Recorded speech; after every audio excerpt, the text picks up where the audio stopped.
NASCAR's Wonder Boy, Jeff Gordon. Jeff Gordon is a former NASCAR Cup Series, Busch, now Xfinity Series, USAC, World of Outlaws, quarter midgets, and go-kart driver, who competed from 1976 through 2016.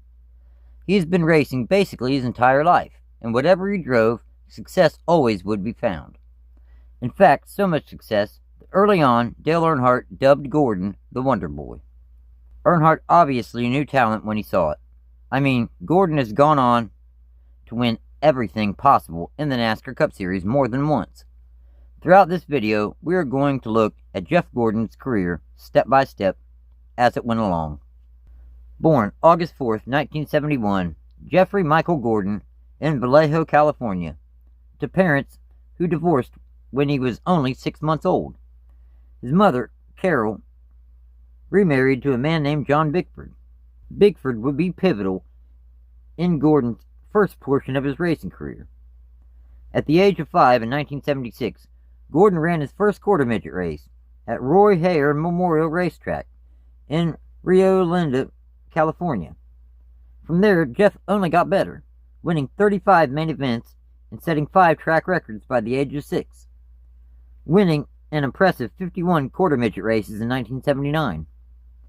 When Gordon was 11, he won all 25 karting races that he entered.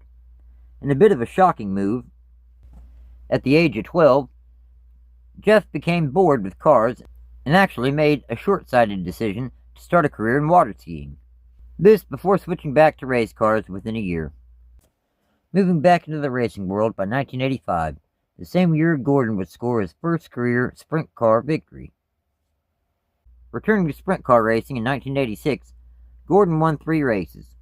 He was even granted a USAC license at the age of 16, the youngest to ever do so. Gordon won 3 sprint car track championships in 1988, one each at Bloomington Speedway, Eldora Speedway, and Mansfield Speedway. Gordon's family made the move from Vallejo, California to Pittsburgh, Indiana, so he would have more opportunities in the racing community. Once in Indiana, Gordon made some World of Outlaws Series starts, picking up some feature wins. This made him the youngest driver at the time to win a World of Outlaws race. Gordon loved racing so much that even on the day that he graduated high school, he came straight home, changed, and went to Bloomington to race that night, finding victory lane at both Bloomington and Eldora Speedways. With all this success, Gordon was awarded the USAC Midget Car Racing Rookie of the Year award for the 1989 season. The big race he won during the 89 season was the night before the 500 midget car race, which fittingly took place the night before the Indianapolis 500. The next season in 1990, Gordon won the same event once again, as well as the Hut 100, held at the Tri-State Speedway in Indiana, and the Belleville Midget Nationals, en route to the 1990 USAC National Midget title.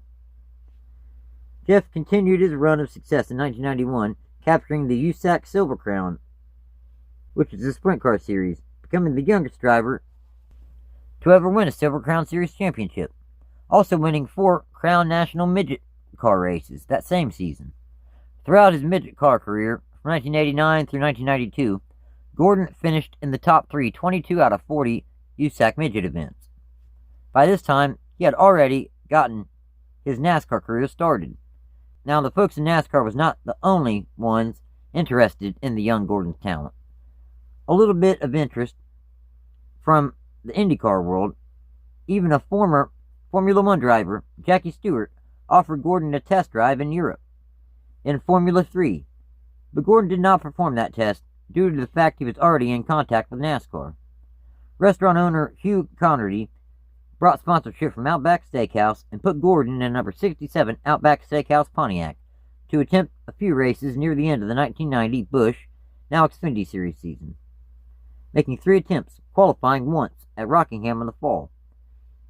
Gordon shocked the racing world by qualifying second, but finished 39th after a lap 33 accident ended his race early. For the 1991 season, Gordon was picked up by Bill Davis Racing for the next couple seasons, behind the wheel of a number 1 Carolina Ford dealer's Ford in 91 and a Babe Ruth Ford in 1992. 1991 was decent for Gordon.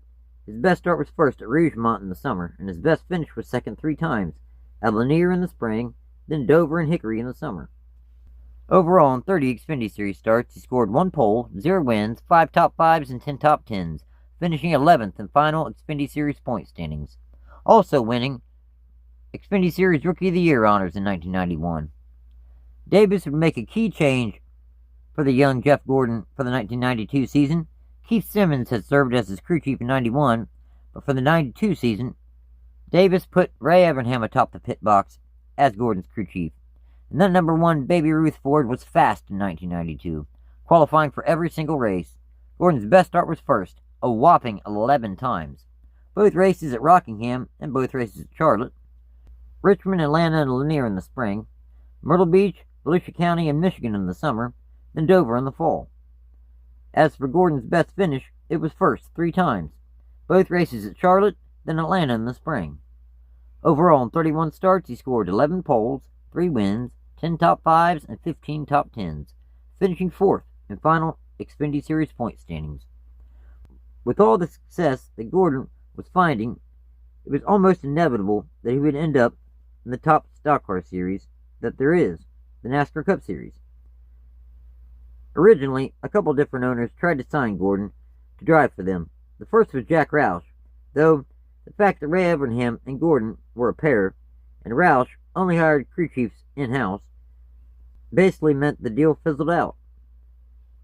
Ford Motor Company was going to make Jeff Gordon their factory-backed driver in the Cup Series. They were going to supply Bill Davis with the equipment to start a strong NASCAR Cup Series operation.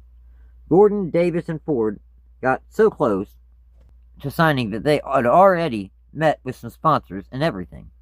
Though we all know, in the end, Rick Hendrick swooped in and picked up Jeff Gordon late in 1992, making his Cup Series debut at Atlanta in the season finale race in 1992, the Hooters 500. The same race in which Richard Petty made his final start, and Alan Kulwicki would win that incredible bid for the championship between 6 different drivers that race. And he would come out with the championship in 1992. It's an amazing race. It's possibly the best race in history. Originally, Hendrick planned to have Gordon run the number 46, but due to conflicts with the Days of Thunder movie, the team settled on the number 24. Gordon began his Cup Series career behind the wheel of the number 24 DuPont Automotive Finishes Chevrolet. Of course, Hendrick brought Evernham along with Gordon to serve as his crew chief. The wait was over. At last, Jeff Gordon was a full-time NASCAR Cup Series driver, starting in 1993. This began his rookie year, and he and Evernham immediately were competitive, netting 3 top 6 finishes in his first 4 races of the season, spending 2 weeks in the top 5 and 22 weeks in the top 10 in points throughout the 93 season. Gordon's best start was first at Charlotte in the fall. This was Gordon's first career Cup Series pole. His best finish was second twice, at Charlotte in the spring and Michigan in the summer. Overall, in 30 starts, he scored 1 pole, 0 wins, 7 top 5s, and 11 top 10s, finishing 14th in final NASCAR Cup Series point standings, also winning Rookie of the Year honors in the Cup Series in 1993. Hendrick Motorsports number 24 Chevrolet is the race team that Jeff Gordon would drive for his entire NASCAR Cup Series career. Gordon continued to improve in 1994, winning 2 Crown Jewel races and spending 22 weeks inside the top 10 in points throughout the season. Gordon's best start was first at Charlotte in the spring, and his best finish was first twice at Charlotte in the spring and Indianapolis in the summer. The race win at Charlotte was Gordon's first career Cup Series victory. Jeff's other victory in the late summer was basically a hometown victory, considering he's from Indiana. 1994 was the first year that NASCAR ever raced at the legendary racetrack, so Gordon won the inaugural race. Overall, in 31 starts, he scored 1 pole, 2 wins, 7 top 5s, and 14 top 10s, finishing 8th in final NASCAR Cup Series point standings. Starting in 1995, Jeff Gordon and that number 24 Chevrolet race team went on a tear for the next several years.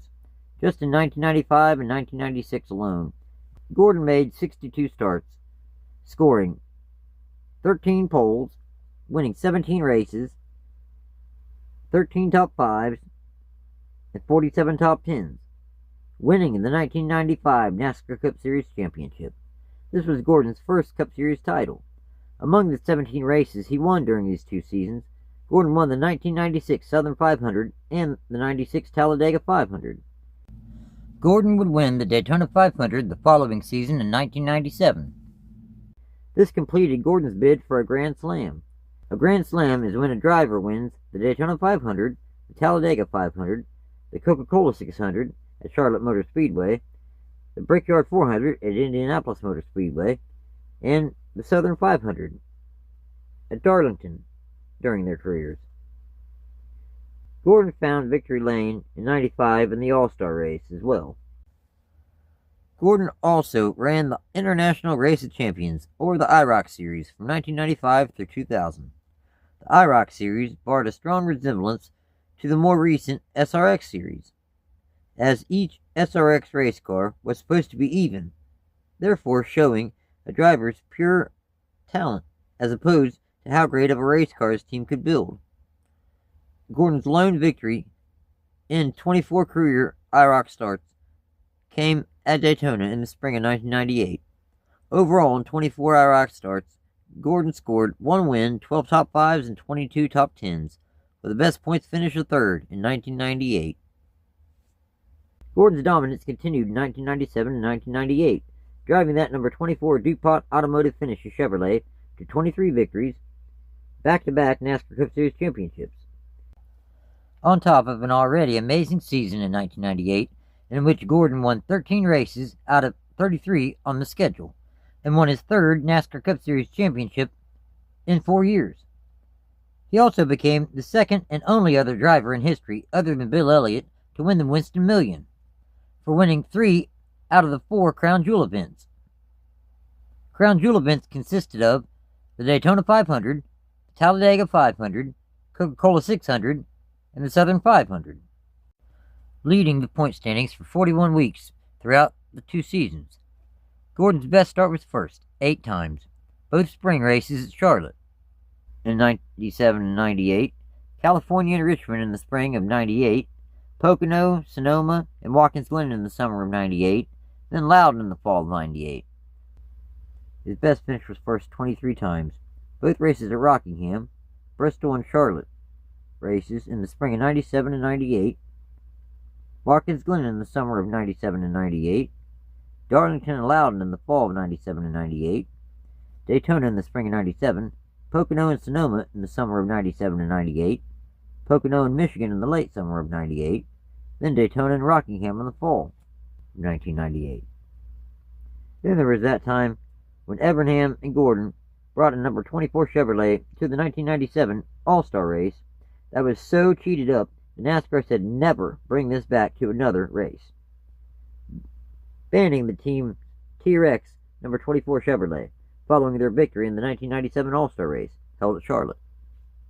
Overall, in 65 NASCAR Cup Series starts between the 2 seasons, Jeff Gordon scored 8 poles, 23 wins, 48 top 5s, and 51 top 10s, winning back-to-back NASCAR Cup Series championships in 97 and 98. For the 1999 and 2000 seasons, Gordon remained very competitive, though he and that Hendrick Motorsports number 24 team was not quite as strong as the previous couple seasons. Crew chief Ray Evernham left the team abruptly following race 27 in 1999. He was temporarily replaced by team manager Brian Weitzel. Robbie Loomis took over as the number 24 team's crew chief in 2000. Gordon's best start was first, 10 times, at Daytona, Darlington, and Richmond in the spring of 1999, Michigan, Sonoma, Loudon, and Indianapolis in the summer of 99, Darlington in the spring of 2000, then Charlotte and Atlanta in the fall of 2000. His best finish was first, also 10 times. Both Sonoma races, Daytona, Atlanta, and California in the spring of 1999, Watkins Glen in the summer of 99, Talladega in the spring of 2000, then Richmond in the fall of 2000. Overall, in 65 Cup Series starts, Gordon scored 10 poles, 10 wins, 29 top 5s, and 43 top 10s, with the best points finish of 6th in 1999. Gordon also returned to the Xfinity Series in 1999, behind the wheel of a number 24 Pepsi Chevrolet, owned by Ray Evernham and himself. Then Evernham sold Gordon his stake in the team as he was leaving to form his own race team with Dodge. Gordon's best start was second at Las Vegas in the spring of 1999. His best finish was first twice at Phoenix in the fall of 99 and Homestead in the fall of 2000. Overall, in 11 Xfinity Series starts, Gordon scored 2 wins, 6 top 5s, and 7 top 10s. Most NASCAR fans remember how horrible the 2001 season started as we lost the Intimidator Dale Earnhardt in a last-lap accident in the 2001 Daytona 500. So sad, but as for Gordon, he would turn his grief and pain from losing a good friend into determination to perform on the racetrack, spending 24 weeks atop the point standings, 34 weeks in the top 5, and 35 weeks inside the top 10 throughout the season. Gordon's best start was first, 8 times, at both Loudon races, Rockingham, Darlington, and Martinsville in the spring, Michigan, Sonoma, and Loudon in the summer, then Richmond in the fall. His best finish was first 6 times, at Las Vegas in the spring, Dover and Michigan in the early summer, Indianapolis and Watkins Glen in the late summer, and Kansas in the fall. Overall, in 36 starts, Gordon scored 8 poles, 6 wins, 18 top 5s, and 24 top 10s, winning the 2001 NASCAR Cup Series championship. This was his 4th and final Cup Series championship that he would win in his career. Throughout the following couple seasons, in 2002 and 2003, Gordon was a perennial contender, spending 67 weeks inside the top 10 in points during this time period. Jeff's best start was first, 7 times, at both Bristol races in 2002, both Martinsville races in 2003, Martinsville in the spring of 2002, then Watkins Glen and Bristol in the late summer of 2002. His best finish was first 6 times, at both Martinsville races in 2003, Kansas, Bristol, and Darlington in the fall of 2002, then Atlanta in the fall of 2003. Overall, in 72 starts, Gordon scored 7 poles, 6 wins, 28 top 5s, and 40 top 10s, with a best points finish of 4th. Final NASCAR Cup Series point standings both seasons. Jeff Gordon's next couple seasons, in 2004 and 2005, were strong in almost any driver's opinion, though it was just not on the same level as he was when Evernham was the number 24 team's crew chief. Loomis remained serving as Gordon's crew chief until race 26 at Loudon in 2005. Following that race, Steve Letarte took over as Gordon's crew chief. A big change to the points format came in 2004.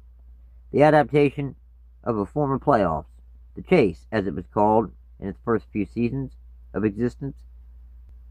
Gordon's best start was first, 9 times, at both Sonoma races in 04 and 05.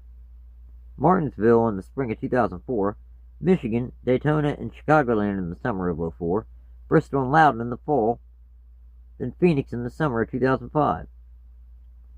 His best finish was first 8 times, at both Martinsville races in 2005, Talladega and California in the spring of 04, Sonoma, Daytona, and Indianapolis in the summer of 2004, then Talladega in the fall of 2005. Overall, in 72 starts, Gordon scored 9 poles, 8 wins, 24 top 5s, and 39 top 10s, with the best points finish of 3rd in 2004. Gordon's new crew chief, Steve Letarte, began to prove his worth pretty quickly in 2006, and by the 2007 NASCAR Cup Series season, Letarte and Gordon started working together like a well-oiled machine, spending 67 weeks inside the top 10 in points, after leading the points for 27 weeks throughout that same time period. Gordon's best start was first, 12 times, at Dover and Phoenix in the fall of 2006, California, Bristol, Texas, Phoenix, Talladega, and Richmond in the spring of 2007, Daytona in the summer of 2007, Watkins Glen and Michigan in the late summer of 2007, then Martinsville in the fall of 07. Gordon's best finish was first 8 times, at both Talladega races in 07, Sonoma and Chicagoland in the summer of 06, Phoenix and Darlington in the spring of 07, Pocono in the summer of 07, then Charlotte in the fall of 2007. Overall, in 72 starts, Gordon scored 12 poles, 8 wins, 35 top 5s, and 48 top 10s, with the best points finish at 2nd in 2007. Jeff also ran the Rolex 24 Hours of Daytona for Wayne Taylor Racing. His team finished 3rd, a couple laps behind the leader. After an incredible run of success, even dominance at times, Jeff Gordon had something happen to him for the first time in 2008 since he won his first career Cup Series race in 1994. He went winless through an entire season. From 2008 through 2012, Gordon, as he always was, remained competitive year in and year out, though his late 90s dominance of the NASCAR Cup Series was not replicated. Steve Letarte remained the crew chief for Gordon's number 24 DuPont Chevrolet race team until the conclusion of the 2010 season. That's when Alan Gustafson took over the position.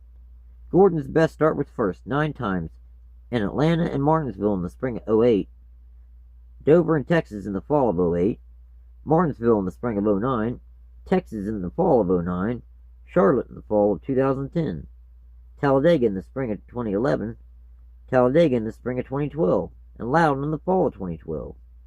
Gordon's best finish was first 6 times, at Texas in the spring of 09, Phoenix in the spring, Pocono in the early summer, then Atlanta in the fall of 2011, Pocono in the late summer, and Homestead in the fall of 2012. Overall, he scored 9 poles, 6 wins, 64 top 5s,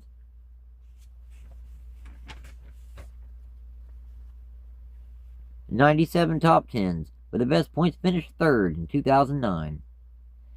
In a rather controversial move, Brian France, the president of NASCAR at the time, took Martin Truex Jr. and the number 56 Toyota team out of the playoffs due to being involved in trying to manipulate the outcome of the race illegally, making moves so that their teammates would make the playoffs.